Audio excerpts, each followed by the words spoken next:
Today, we started looking at the different factors which influences radar backscattering coefficient.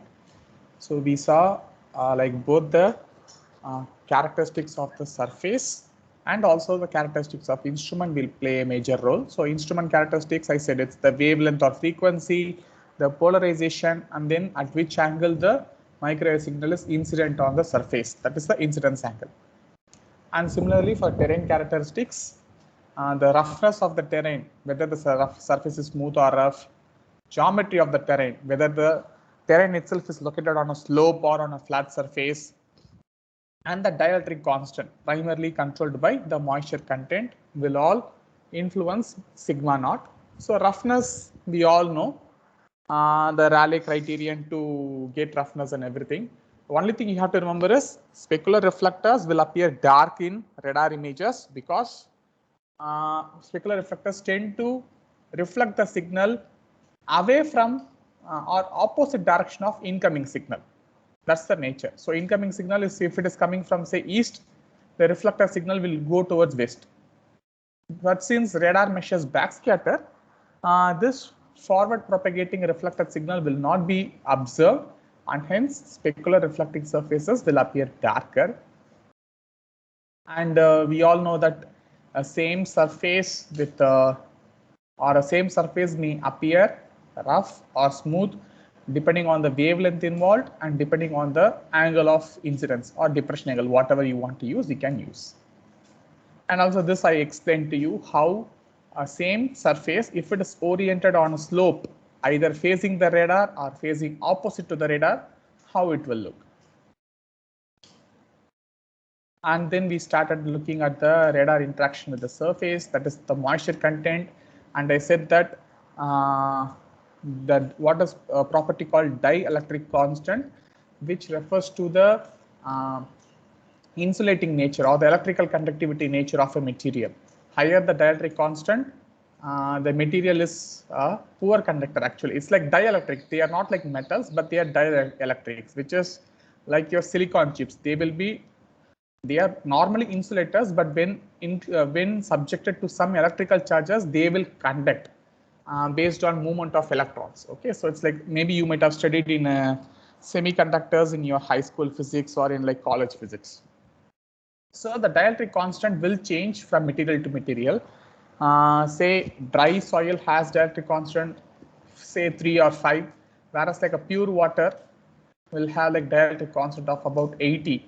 And when they mix together, we will have like a drastic change in dielectric constant. So predominantly, the presence of moisture in any material will change the dielectric constant significantly, which will cause increase in backscatter coefficient.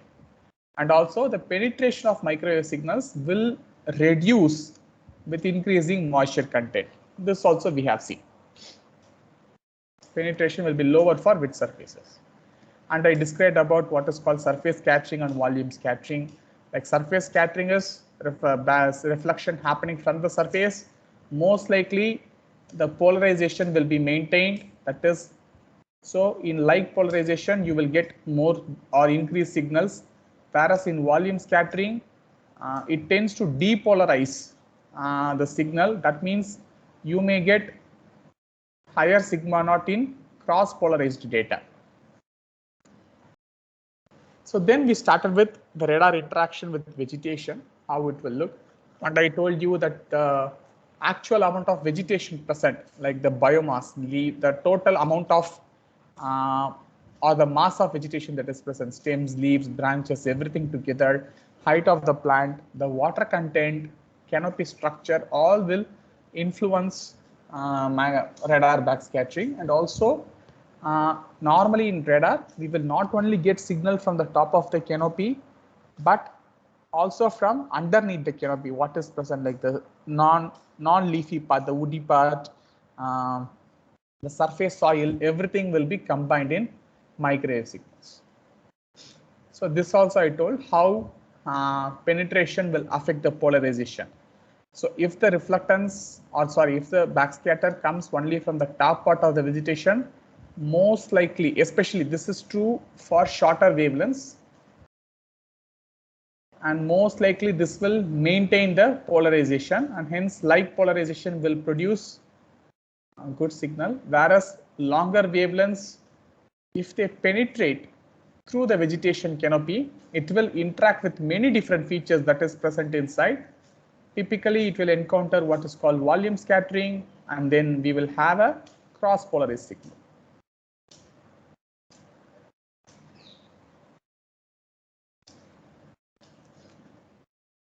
So this is where we stopped yesterday, schematic of radar interaction with vegetation. So typically we are now just going to see how different components may interact. This is like a very schematic, like I'm not going to explain the physics behind it.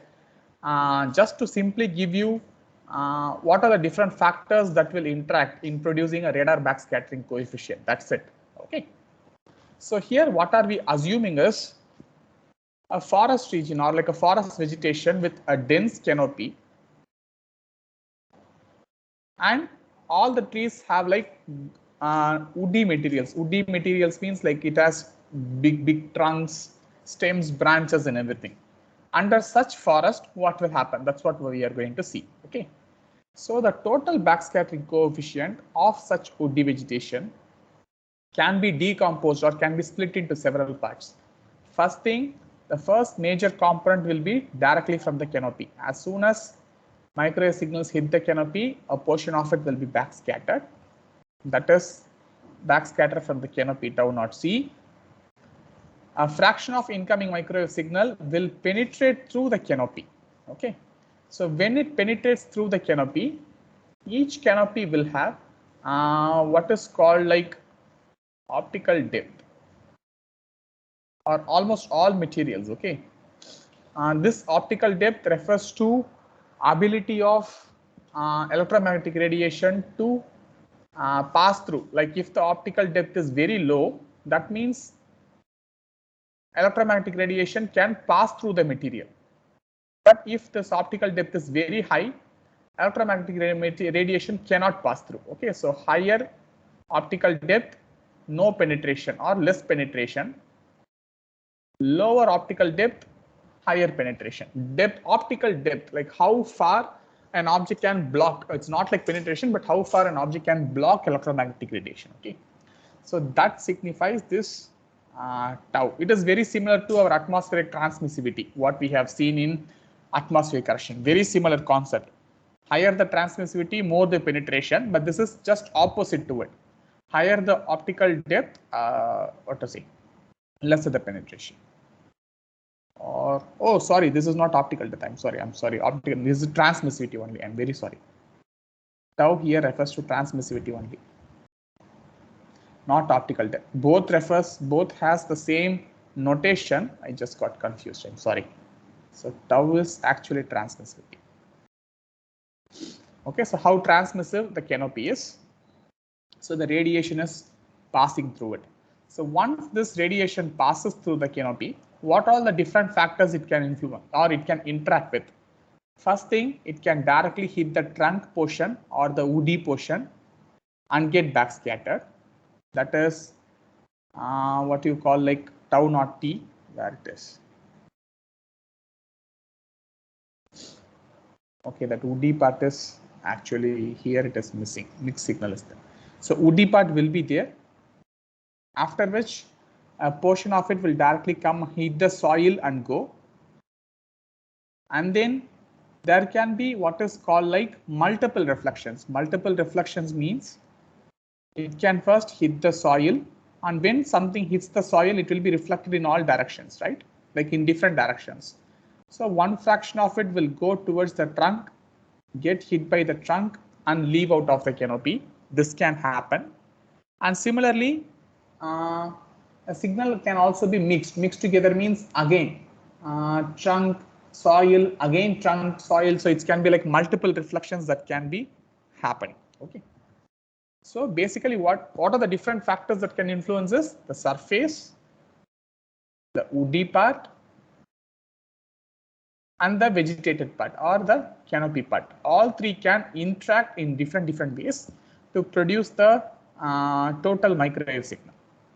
So one thing you have to remember is how the wavelength and the moisture content will affect is, shorter the wavelength, these interactions may get disturbed because shorter wavelengths will be having very less transmissivity power. It cannot come through or pass through the canopy to that extent. So shorter the wavelength, the penetration will decrease. You remember it.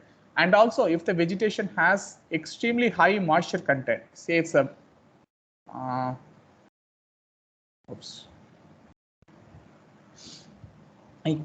can you recall? I used one word to indicate water content present within the vegetation. What we will call vegetation if it is full of water. I mentioned a word when I discussed the spectral reflectance of vegetation. Do anyone remember that term?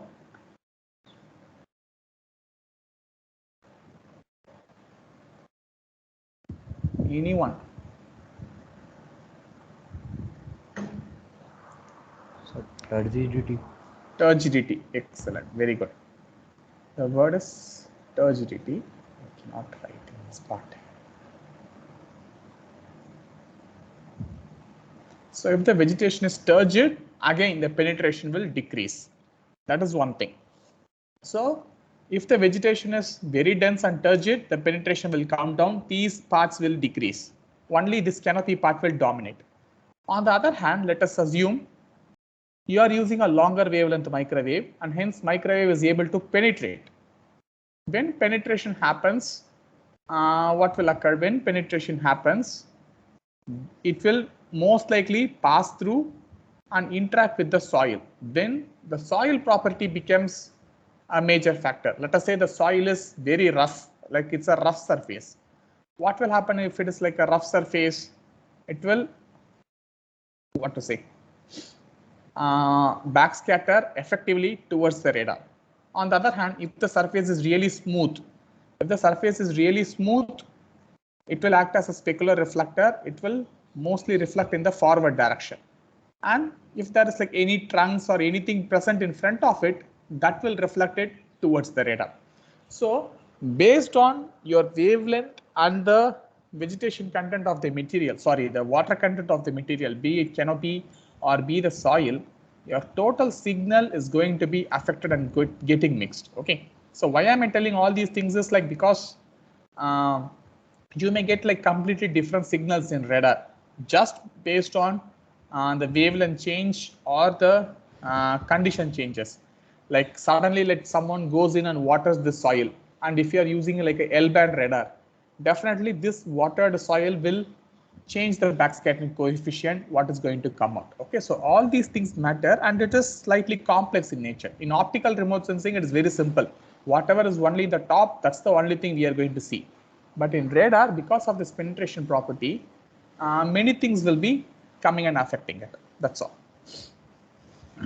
So again, like this is for a non-woody part, so I'm not going to explain this, but just what you have to remember is like there will be multiple components that is present underneath that will totally influence your backscattering coefficient. If you remember that, that is good enough.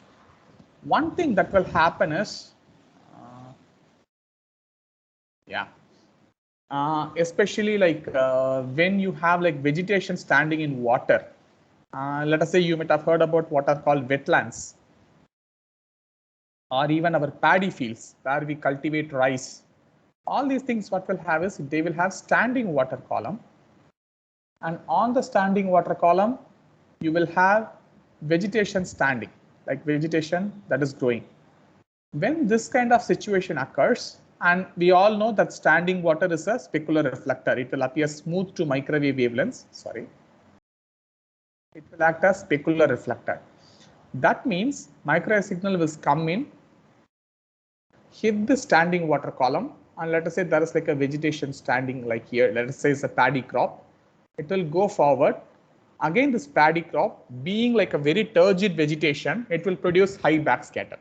So it's not only direct combination, not only the direct backscatter, but this reflection from water acts as an additional input to the standing crop. It will again reflect it towards the radar. So that means you are now having what you call as a double bounce effect. So you have to remember this. Double bounce. Double bounce means if any material is present or it is like a multiple reflection, like the reflection that is falling on one object is getting reflected by another object also. Okay, so here it is first falling on the water reflects it towards the crop, and the crop reflects it towards microwave signal. The same thing can happen in urban areas when you have like lot of large buildings nearby. There can be multiple reflections from building. Okay, so this double bounce most likely will occur over wetlands or when vegetation and water are mixed together, and normally those patches may appear much brighter. But if vegetation is not there, if it is only standing water column, most likely it may appear dark like this patch. Okay, and these patches can be wetlands. Okay, this where you can see like mix of dark and white patches.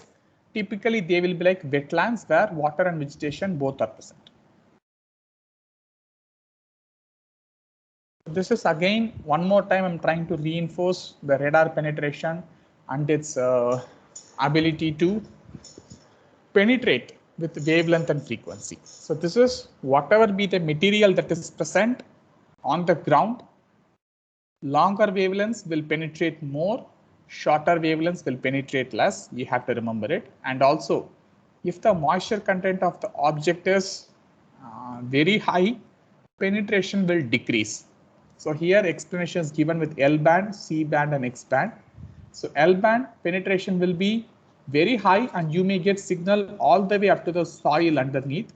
C band, you may get signal only from like the canopy and somewhat below the canopy, whereas X band, most likely it will be related with canopy. That is one thing. Same thing with soil also. Say for dry soil, the penetration will be very high, wet soil penetration will be less also, like that. Okay. So the penetration depends on the wavelength and the moisture content. You have to remember this. And this is like how penetration varies with different polarizations. HH polarization, VV polarization with 40-degree look angle. So you can see like polarization also will play a role. Like you can see the penetration is relatively changes, especially at lower frequencies. That means longer wavelengths. Horizontal polarization tend to have more penetration than vertical polarization. So the major factors are wavelength and the moisture content. Polarization also will play a role, and also the incidence angle. But all these finer details maybe you will learn in next semester microwave remote sensing course. So this is like one just example to summarize whatever we have studied up to now. Okay. So this is taken over an Amazon forest, this image, at 3 different bands, X band, C band and L band. Okay. And note the polarization also. This is co-polarized VV, cross-polarized HV, cross-polarized HV. What you see here in X band here, it's like a rain cloud. It's actually raining at that particular path. Okay. So though microwave is fairly free from atmospheric effects, shorter wavelengths, especially when it is like heavy rainfall is occurring, it may be affected. So that's why like people use this radar to even monitor incoming clouds over cities. X-band radar, even they will use what is called the Ka band and Ku band. They are all useful for weather monitoring, whether a cloud is coming in when during a cyclonic storm, all these things can be monitored. So this is actually like a rain cloud. This rain cloud is partially visible in C band, but completely invisible in L band. That means longer wavelengths are highly penetratable. They can penetrate very easily. This is point number 1. And point number 2, you have to notice. Just notice this particular line. This is a river. So the river appears darker in almost all the bands, be it X band or C band or L band. That is because water generally tend to have a smooth surface overneath and hence will act as specular reflector and will reflect signals away. So this is common to all the bands. But major differences that you can note among these 3 bands are in this portion. So in X band image, it appears very uniform. Not much of a difference is seen. Everywhere you are having like a similar backscatter values. Whereas in L band, you are kind of having like different patterns. Some patterns appear bright, some patterns appear dark. In C band, again, it is kind of like mixed. Some portions appear bright, some portions appear dark. So what exactly are these things are? The things are, this is like a mix of forest plus cleared land. Okay. Cleared land means like forest has been cleared for agricultural practices. That's what happens in Amazon rainforest. Large swath of forest lands are cleared. So what is happening here is normally the rainforest vegetation will have very dense canopy with very good water content. So they will appear very bright. That's what you are seeing here in the L band images. Okay. These black portions in the L band image is nothing but the cleared lands.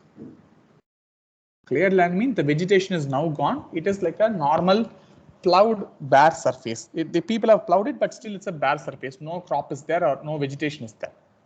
And since a vegetated surface will have higher backscattering coefficient because of its water content and surface roughness, it is appearing dark here in L band images. But it is appearing bright in C band image. Like it is relatively brighter. It is not as dark as L band.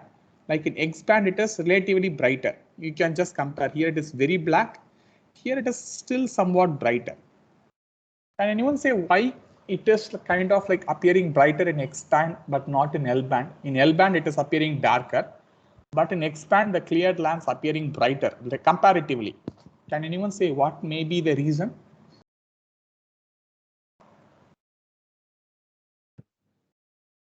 Sir, maybe due to less penetration. No, it's like a complete cleared land. Nothing is standing there. It's like just soil. So the concept of like penetration is okay. You're talking about penetration within the soil. Okay, but still that's not the reason. Anything else? Just look at the various factors which may affect the radar backscattering coefficient.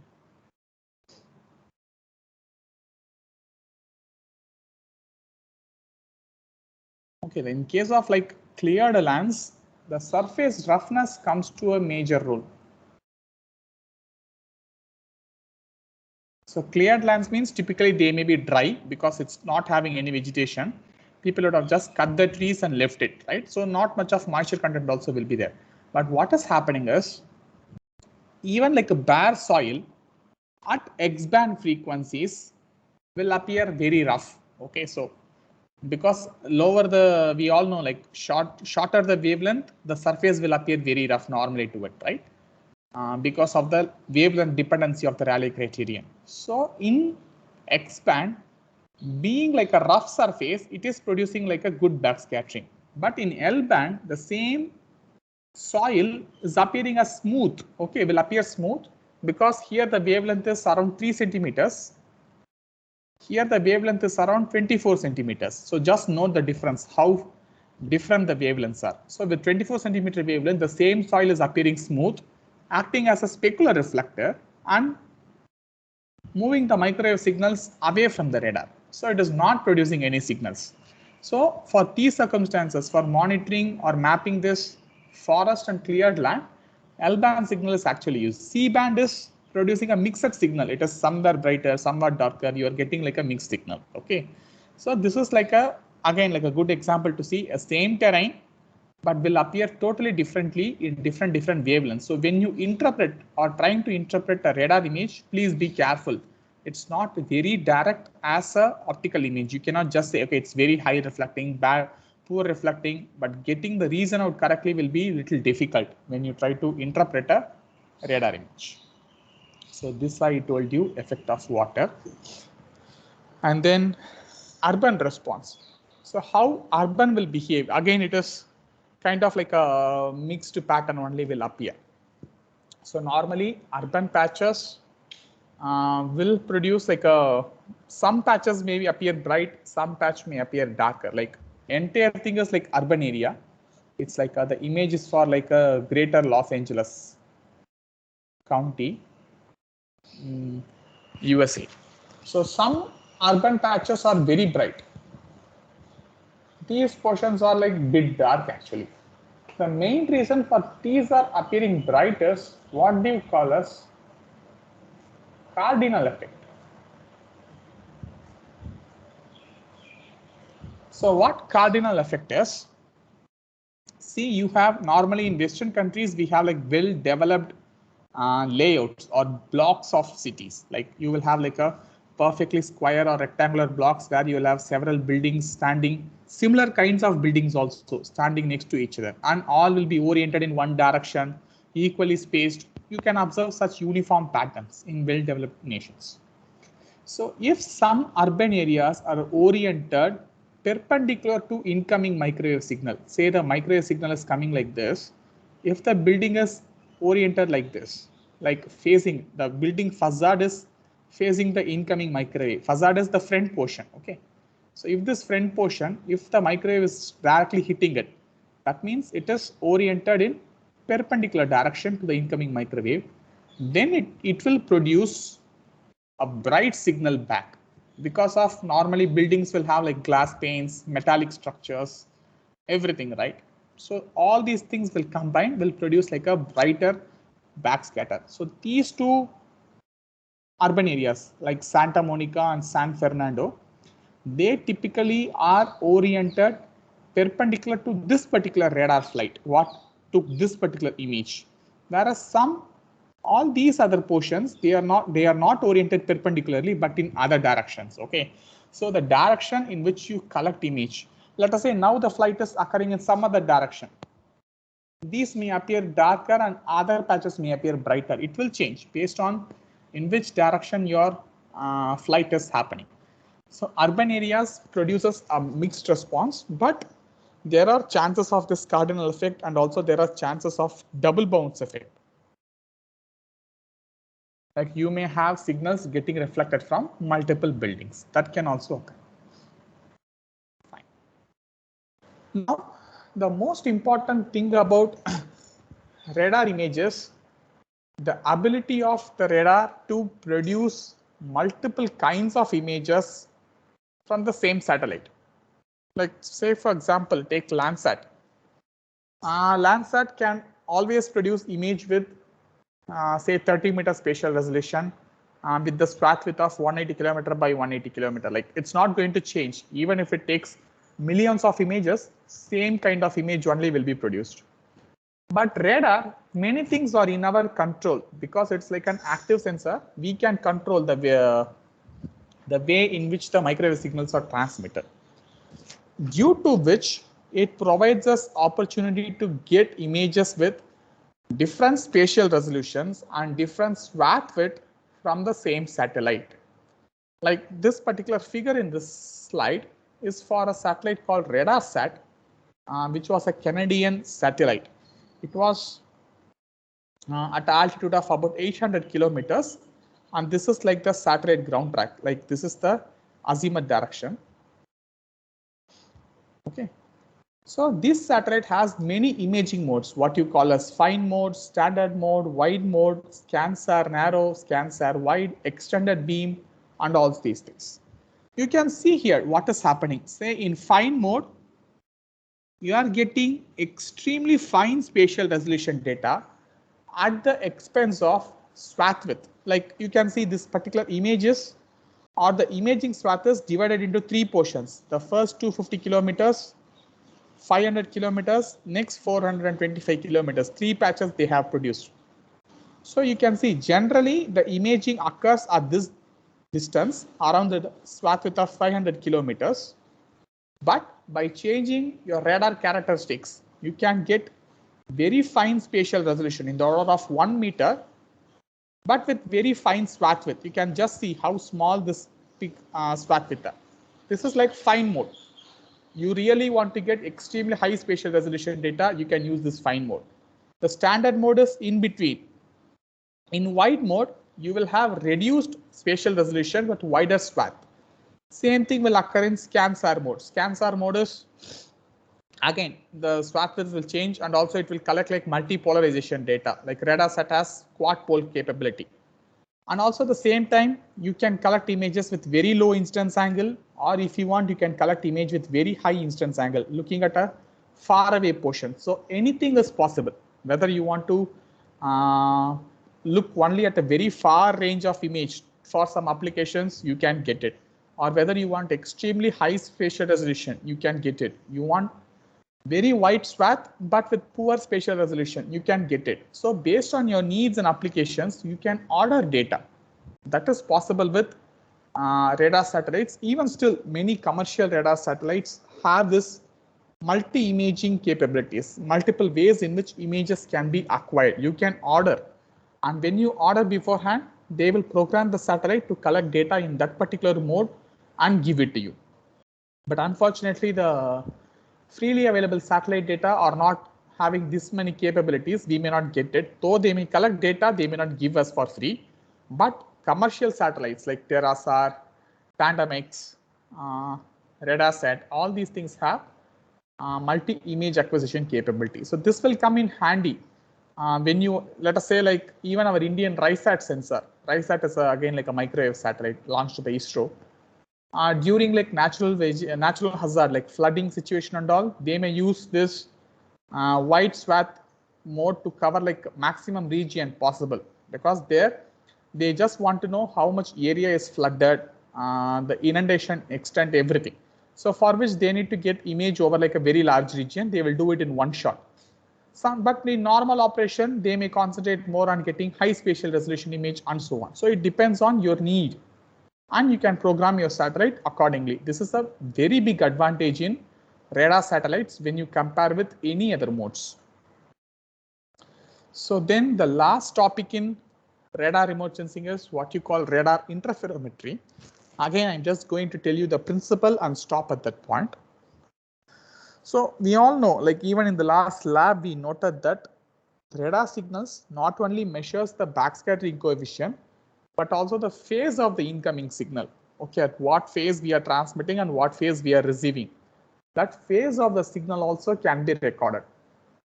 So let us say you have one particular ground point, and that particular ground point you are imaging at from two different positions in space. Okay. When you do this, just based on this distance or the change in distance between your two imaging positions, like here you are taking one image, here you are taking another image. Let all other things be the same, like the same wavelength and everything, but still, the phase difference between the backscattered radiation at this point will be different from this point. Okay, so there will be like phase difference. When this happens, using that phase difference, we will be able to calculate the x, y, z coordinates. Like you will know the x, y coordinates from the map, but on z coordinate, like the elevation, you can calculate from this difference in phase. Okay, so this is possible with radar data.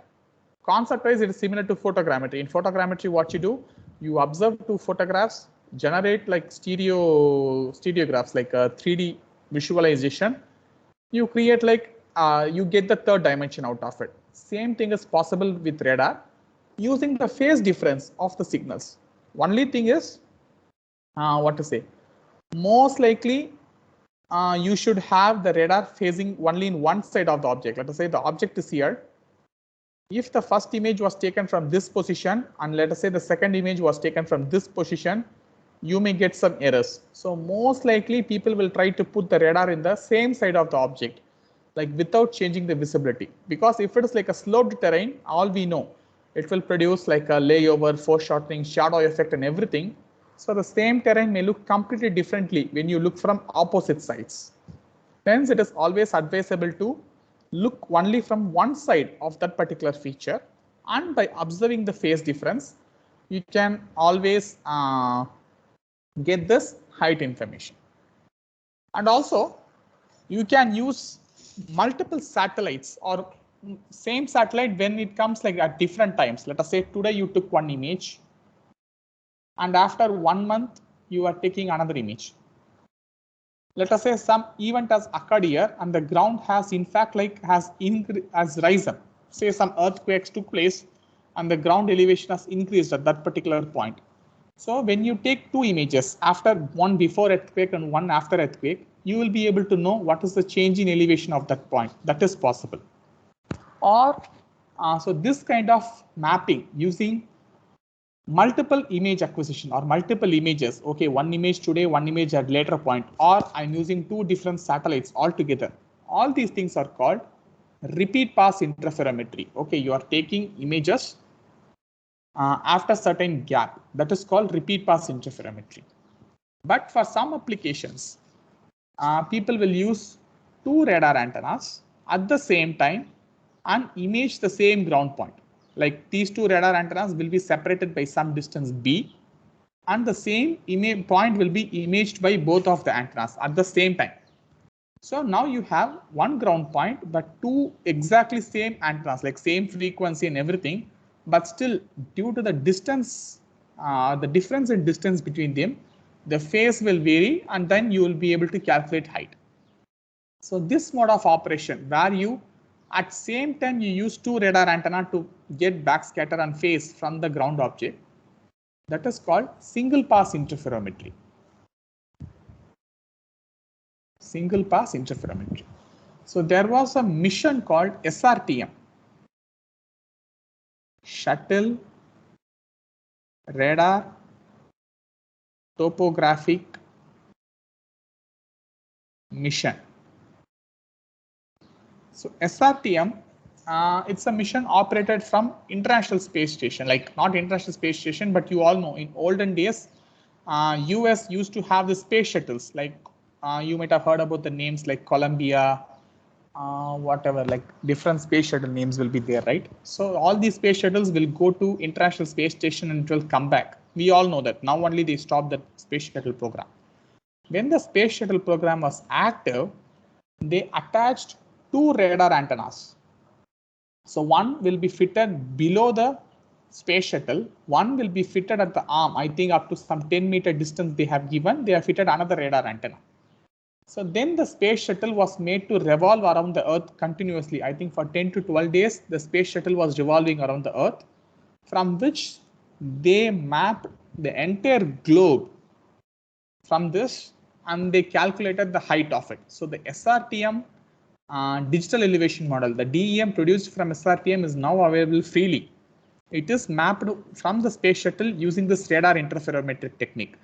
This is a single pass interferometry. Single pass means you are obtaining two images with some sort of like parallax. You can think it as like a parallax, okay, with some with different orientation of the same point. Okay, so that's what you are doing. So this is single pass interferometry, and repeat pass interferometry is what we do normally from satellites. One image will be taken today, another image will be taken after some time, and that will produce images. Okay, this is one. But one thing you have to remember is, in single pass interferometry, with just one pass, like today you collect like two images from different positions, you can immediately generate a DEM. But with repeat pass, you will have a time gap. Okay, one image today, one image after a few days, maybe 1 month or 2 weeks, and so on. But if anything has happened to the surface, let us say a farmer had a crop, suddenly the farmer cultivated the crop, now it is like a bare surface. When you do repeat pass interferometry, the signals will be different. Or else, today you have like perfectly bare soil. After 2 weeks, the farmer has plowed the soil. Like he has like plowed the soil for preparation for the next cropping season. Surface toughness would have changed. It will produce like a different signal. So even the minor variations in surface characteristics will produce like a different signal in repeat pass. We have to be careful whether it is just due to plowing of land or whether it is due to like a change in topography with some big event has occurred. That is possible. So one major application of this interferometry is especially to monitor surface due to say groundwater abstractions. Like we all know, when we continuously pump groundwater, the surface will undergo subsidence. Like it will decrease in elevation because you are pumping water, you are creating an air gap. When you take out water to fill the air gap, this land will come and compress it. That's called land subsidence. Like land is getting pushed downwards. This is possible to map using radar interferometry. People are doing it.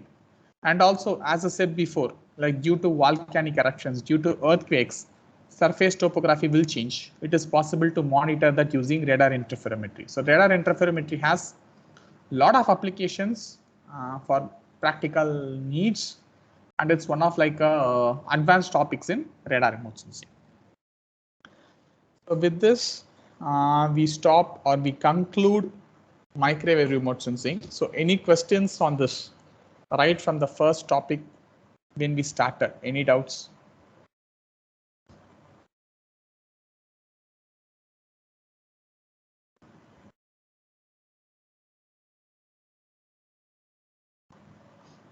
Any questions or doubts?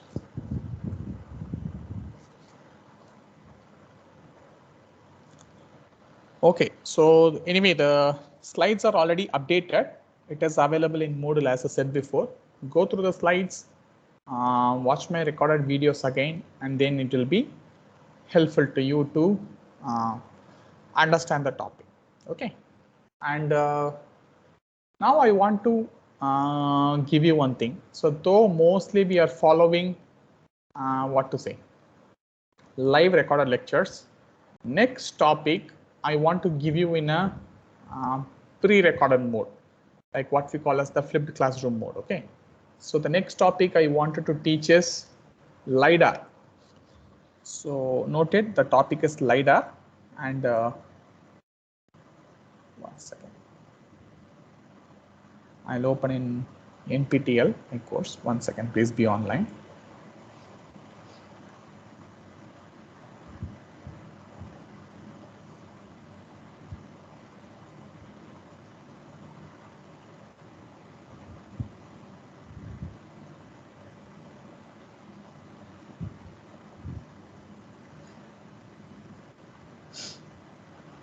Yeah, so this is my NPTEL website, course website. You have in chapter 11, like week 11, you have 3 lectures: LiDAR part 1, LiDAR part 2, LiDAR part 3.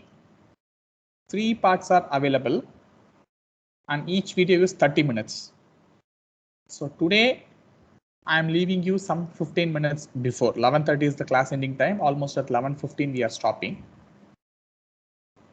So that one plus Thursday's class, I am stopping it. 1 hour I'm giving you. So I'm giving you 1 hour 15 minutes time, but I am asking you to watch 1.5 hours video. So I hope it is fine with you. Watch the videos. On Monday's class, I want you all to watch the videos, come back with your questions. There will be some sort of like discussions happening with LiDAR. Okay, so this is like a new topic. I'm just giving it to you as a just for a change. Not all the topics I can keep on what to say talking, but I just want some efforts from your side also. So the next topic, LiDAR, is on flipped classroom mode. You are supposed to learn on your own or watch the videos and then come to class on Monday, where we will have discussions on it. This topic I will not cover in live lecture. So please watch it before coming. Don't just think, okay, can just go attend the next topic. You can attend the next topic, but in exam you will suffer. So please make sure you watch the videos, get it clear. This is just for a change I am doing it. Okay. So LiDAR is a very small topic, and hence I am asking you to do it on your own. But on Monday, definitely we will discuss it further. So maybe I will stop here, or if you have any questions. Yeah. Sir, I have difficulty in understanding that radar equation sigma, radar cross section, sir. You have. Tell me. Considering that area, sir. Okay. Regarding. So you haven't understood it. Little bit. I mean, it's not clear that. Okay. I got the equation. The ratio. Okay. I understood the equation, but I cannot perceive that cross section. I cannot imagine. Okay, fine. Okay, now you tell me, what do you think of cross section? Then I will rectify it if there is any mistake. Sir, in lecture you told something which reflects isotropically, such as metallic surface. Okay. then we are taking. Sir, what is that equivalent area? I mean, area in means in that. Okay, equivalent area means the surface area of that particular object. Say you have like what to say, 10 meter by 10 meter land parcel. Okay, so you're collecting a radar image over the 10 meter by 10 meter ground. You are receiving some power. Let us say it is what to say 50 watts, like some random number I'm telling.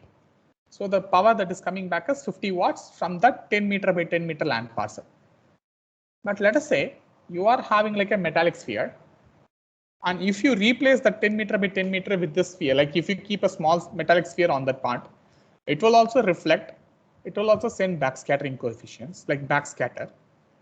What is the size or what should be the area of that metallic sphere you should keep on the ground to produce that same power back at the radar? That is called what to say, sigma, the radar cross section. Let us say the sphere you are keeping is of the size of like say 2 meters square. That's it. So the ground area which produce the images 10 meter by 10 meter, 100 meter square, which produce that 50 watts power, but the same 50 watt power for the same radar configuration, same wavelength, same polarization, same look angle, it is produced by this metallic sphere with surface area 2 meter square. So the radar cross section of the 10 meter by 10 meter land is 2. How much area of that what to say isotropic reflector is needed to produce the same power? So the radar scattered sigma is 2. Sigma naught is equal to 2 divided by 100, because 2 is 2 meter square of area of that isotropic reflector. That is radar cross section sigma. But sigma naught is sigma by A. So here the ground area is 10 meter by 10 meter, that is 100 meter square. So 2 by 100 is sigma naught, whereas 2 is sigma radar cross section. So do you understand now or any further expressions needed? I mean, while backscattering, we won't get the whole sphere. We got only almost something as a hemisphere of that half portion of that sphere while backscattering, or will it be the whole sphere? No, it won't be the whole sphere. It is just the backscatter. That's why we are using that word isotropic. From wherever direction you look, it is going to reflect equally. So it's an isotropic reflector. Normally, why people tell spheres are like isotropic in nature. Everywhere the property is the same. That's why people always think in terms of like sphere. Okay. Okay, you can think it as a hemispherical object. That's fine. That's fine. Okay, since I was repeatedly telling sphere, that confusion came. You can think it as like a hemispherical object kept over a surface. That's a good. Whatever the total surface area that produces that particular thing, yeah, it should be like a hemisphere. I'm sorry, I am spherical. By the word spherical, I meant it's like a equally spaced or symmetrical object. That's what I meant. It can be like an object, but the main criteria is isotropically reflecting. It's a hypothetical nature. You cannot do it on ground by yourself, but it's hypothetical what is needed. Normally, people will always relate to like a metallic objects with spherical shape to have isotropically reflecting nature, especially in microwave wavelengths. That's why I was using that word repeatedly. But it is like what surface area is needed, that is producing the sigma. Yeah. So the surface area for the hemisphere is 2 pi r square. So that will be the sigma. Yeah, that will be sigma. Yes, yes. What surface area of that object produces that backscatter coefficient? Yes, that is sigma. And the area of ground, I mean, it's not supposed. Generally, it won't be rectangle, or we should always take as a rectangle. I mean, No, I'm not hearing you clearly, Chiranjeev. no, sir. The area of ground. No, sir. I got it. No, area of ground is your pixel size. What pixel size is covered by your radar? You all know it changes, right? It's not a square. I just gave an example of a square, but for radar, the resolution will be keep on changing, right? So whatever the ground area of that particular pixel, And what is that surface area of that isotropic object? So, I mean, how we are imposing that object over that ground? I mean, whether that radius of the hemisphere will be inside that area patch of ground. Yeah, the imposing will be like assume that particular object is in the center of the pixel. And the radius is the half length of the area.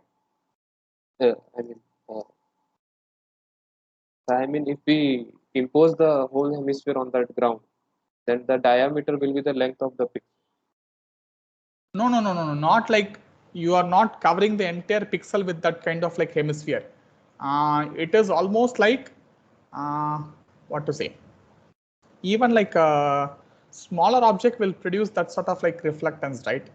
It is almost like, say, your land area is like very poor backscatter or very poor reflector, but this isotropic reflector is very good. So a small area of it itself will produce a very large backscatter. So you're not covering the entire pixel with the hemisphere. Imagine as if that particular isotropic reflector is located in the center of the sphere. It can grow in size. Okay, imagine. So what size it should be in order to produce that particular same power from that location. That's it. So imagine it is present in the center of the pixel, and based on the power reflected, it can change its size. So at what size you are getting the same power? That's the sigma. Okay, sir. Then the similar analogy can be implemented on that beta naught and gamma naught. Yeah, similar analogy can be implemented on beta naught and gamma naught. Instead of like on like a flat horizontal, now this no beta naught and gamma naught, sigma is same. Sigma is not going to vary, but your ground area projection changes. In beta naught, your ground area is along the slant range direction. Instead of keeping a flat terrain, you are now projecting the area in the direction of incoming microwave signal. Whereas for gamma naught, the flat terrain, you are projecting it normal to the incoming microwave signal. So the ground area changes, not that sigma, but your A changes. So it will affect the denominator part alone. Sigma is constant for all the three. Okay, sir. Thank you, sir. Yeah. Okay, Charles. Fine. Any other questions? Okay. Fine. Then we will stop now. Thursday, there's no class. As I said, please watch the NPTEL videos. LiDAR topic, 3 videos, half an hour each. Monday, we will come back and discuss it. Okay. So see you all. We will meet for tomorrow's lab. Okay. So tomorrow we have a lab, but no theory class on Thursday. See you guys. Have a good day. Thank you, sir. Yeah. Thank you, sir.